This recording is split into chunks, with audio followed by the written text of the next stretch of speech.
Okay, thank you, Mr. Chairman. Ladies and gentlemen, I'm glad to stand here and to give you a presentation about reduction of greenhouse gas emissions, mitigations. And although low figures have been reported in a previous speech, well, we repeated the calculations and now we're coming close to 15–16%. So we're still at high numbers and it's still necessary to reduce greenhouse gas emissions. And there's one other thing that I'm glad here. I have an orange badge, and in this month it's quite important for our country, so I think I will take this home and wear this for the next weeks. Because I saw the yellow ones, I think, oh, that's a nice one for my collection, but this one I can wear proudly the rest of the month. Thank you very much. And I hope you all do, who have the orange badge, please carry it the rest of the month. Okay. Well, some things already have been told, and I would highlight some of these issues because I only have less than 20 minutes. There is variation in emission intensities, and here it's expressed in kilogram of CO2 equivalents per kilo of animal protein, and then you see that especially cattle and pork, well, there is a big difference, and chicken are a bit lower, but I would like to focus on these two. And then you see that there is difference between species, but also within the species. And this has to do also with productivity of the system. And I took a very simple figure to express efficiency, to express productivity. I took the standing biomass in livestock, and I took the carcass production from FAO statistics and looked what's the ratio between the produced biomass and the standing biomass. And then you see that for cattle in the European Union, this is 0.32, which means that per kilo of standing biomass in the field or in the barn, we have 320 grams of carcass produced per year. In least developed countries, it's 0.13. So it's only 130 grams, so there's almost a factor 2.5 to 3 in between.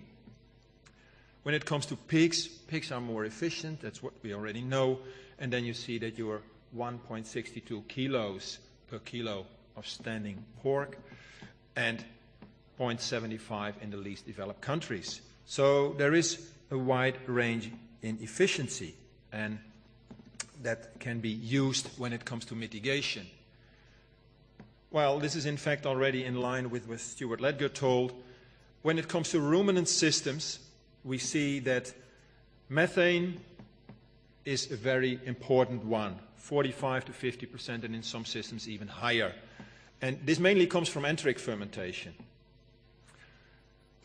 The second important part is manure, emissions from manure storage. And another important source of emissions is feed production especially, because we need a lot of feed to let the animals grow or produce their milk or eggs. And when it comes to monogastrics, well, enteric fermentation is in fact not important, but the fermentation or the methane production from manure is still there. And then we have two highlights, two hotspots, and that's in fact manure emissions and that's feed-related emissions. And the total feed-related emissions in pig systems can go up to 65 to 70% related to the production and processing and transport of feed. Well, this is a very simple picture, of course. The world is much more complex, but with this simple picture, what would be useful mitigation strategies? Well, as you already saw in the presentation of Stuart Ledger, that in fact processing and transport of the meat are not really the hotspots when it comes to the total production and consumption chain. It means that it's quite nice to improve the production efficiency of all the slaughterhouses that you have or the transport companies that you have, of course. But the main impact is in the primary production. So, in fact, the most important thing is to improve primary production, improve production of the animal itself on the farm. And there are different ways. Pushing the frontier or catching up. Do we have to improve the most efficient systems that we have in the world, or do we have less efficient systems and are we able to improve them? The other is dairy versus pure beef. Methane in ruminants, I would like to stress, and also something that holds for cattle and pigs together. That's the feed production, conversion, and also manure management. Well, pushing the frontier, and this is a picture coming from milk production, but similar pictures can be made for meat production in ruminants, but also for meat production in pig systems. And in fact, what we saw that, okay, this line with dots, it looked like a continuous relationship, but in fact, there are different groups of livestock systems. We have the red ones, that's subsistence farming, and millions of farmers in Africa and Asia just try to survive. They hardly produce for any market. The green ones are the smallholder systems. They're optimizing the farming systems. Most of the time they're multifunctional, and multifunctional in a way that they have to optimize crop production, animal production together.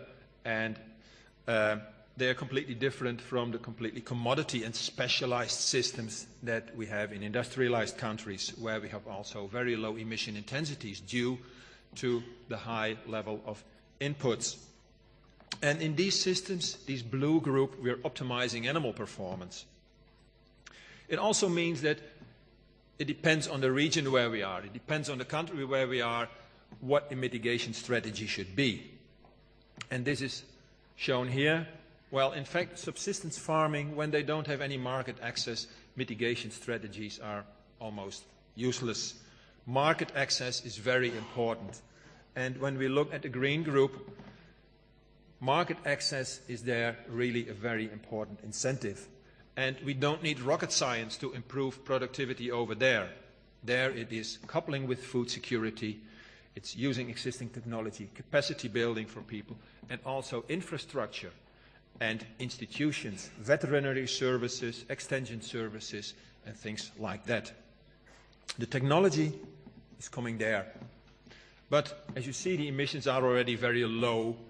And okay, we can reduce them another 20 to 25%, but in comparison to what we can do in especially developing countries, there we can have massive improvements. There already has been said something about the increment of milk production in Europe after the abolition of the quota system. On the other hand, we should consider that when you look at statistics and when you do some analysis, that 50% of the cattle meat in the world comes from dairy cattle and related surplus young stock that is not needed for replacement of the dairy cow. And what we see that is, we put this here in this graph as fattening herd. The whites are the calves coming from the dairy system. The red are the calves coming from the beef system, the pure beef system. And there is very little difference in greenhouse gas emissions intensity per kilo of live weight. But when it comes to the reproductive herd, we see very strong differences. The reproductive herd of pure beef has emissions of 75 kilos per kilo of live weight. Why? Because in fact this mother cow, this suckler cow is there just to produce, well, when we're lucky, one calf per cow per year. But in most of the conditions we're close to 0.7 or 0.8 calf per cow per year. And when we incorporate also the death rate of calves, I think we are close to 0.6, which means that we need a lot of overhead to produce growing tissue. When we have dairy, we also have the advantage that the cow produces milk and that we also can use the protein from this. So in reducing greenhouse gas emissions, we should consider co-production of meat and milk.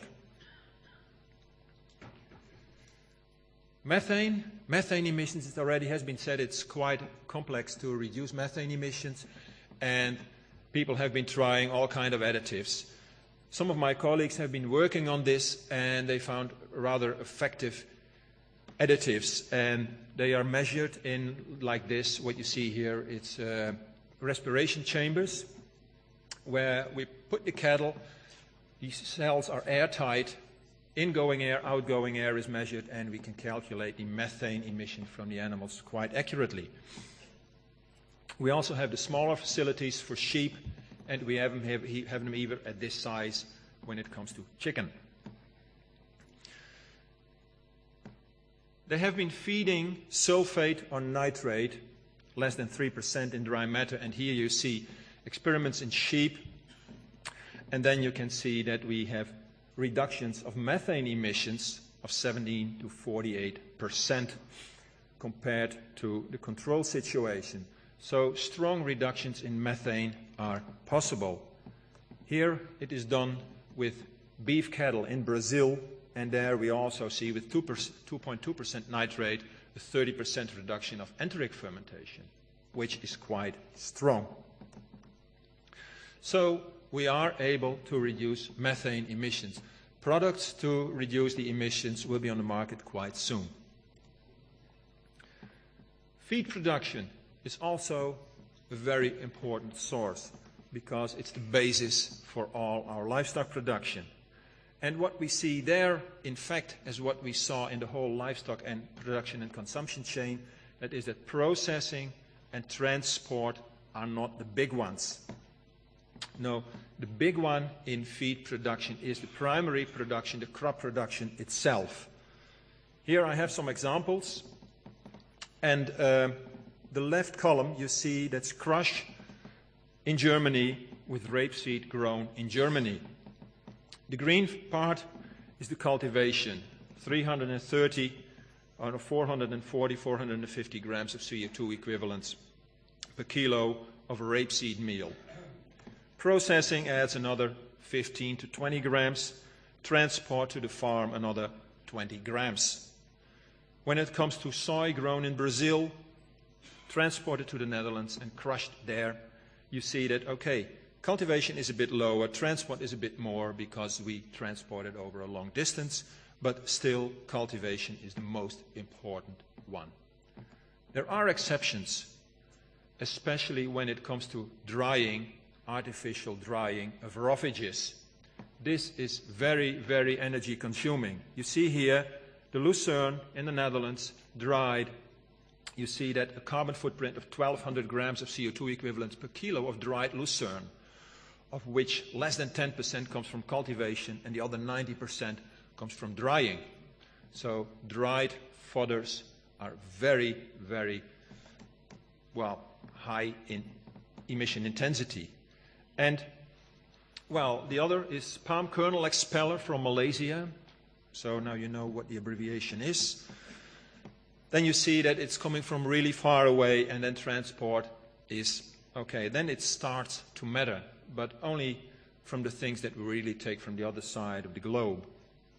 But still, processing is there less important. Well, when it comes to the primary production itself, we see that when we have nitrogen-demanding crops, and the left column is rapeseed grown in Germany, with an average net yield of slightly over 3.5 tons of product, you see that of the 1,000 grams, this is the rapeseed, so before crushing, you see that 65% comes from synthetic nitrogen fertilizer, production and application. So it really matters when we are able to efficient use fertilizer nitrogen. And the other parts, well, they're less important in the case of rapeseed. When it comes to soy, well, we don't hardly use any synthetic fertilizer, and then you see that, in fact, it's only manure, machines, and other inputs. Another example, that's maize grown in different parts of the world, and then you see that the high-yielding crops have the lowest emissions per kilo of product. You should not push this to the edge, of course, by increasing your fertilizer level onto very high levels, but high productivity per hectare is important. This is a complicated field because it is using more fertilizers, increasing your yield, transporting it from here to there, processing, etc. Well, Stuart already made a call for a an aligned approach of calculating carbon footprints. Well, we started for the Dutch feed industry, and now we made a list of all the feed components used in the Netherlands. We have it in a tool called Feedprint, just making the sector aware of what are the emissions when you use this type of feed or that type of feed. You can combine it to the concentrate, to the compound feed level, but you can also go to all the individual components sourced from the different countries in the world. And it's a very useful tool. It does not give one solution, you should do this or you should do that. No, but it gives you an overview of the different options. And unfortunately, there's not really a simple option. Not really one silver bullet. Another, feed conversion. Well, I took some data here. 2 slides. And this is from farm accountancy data in the Netherlands, about 1,500 farms, and then you see there is a range. This is for fattening pigs, a range in feed conversion of the lowest group, 20%, 2.53, and the highest group, 3.03, which means that there is a 20% improvement possible for the lowest group, which means that there is also a large potential for improvement. So it's also farm management that still can help. And this is already in a situation where you can say that the genetic variation between the farmers and the schooling level, the training level of farmers is quite similar. But even then you have this wide variation. Manure management. Well, treat slurry has been mentioned already before. One of the things that we see that is that especially lagoons and uncovered slurry pits are really the sources of methane. So go to closed storages. And that can be with a crust, that can be with a hard cover, everything. Biodigesters can of course also be very effective. It prevents methane and you can use the methane for energy. But the most important thing, treat manure as a fertilizer. And this may sound quite normal, but we know from many places in the world that this is not the case. And one of the most important things is that, especially when it comes to pig production, there is at the moment no geographical link between the location of crop production and the location of animal production, which means that we are causing depletion and surpluses in the world. And that's an increasing problem in the future. Well, it means that there are many mitigation options, and most of them are focusing on resource use efficiency. And they're also, in potential, cost effective, which means that it can reduce cost price, it can increase margin, but it can also reduce emissions. So it has a double purpose. But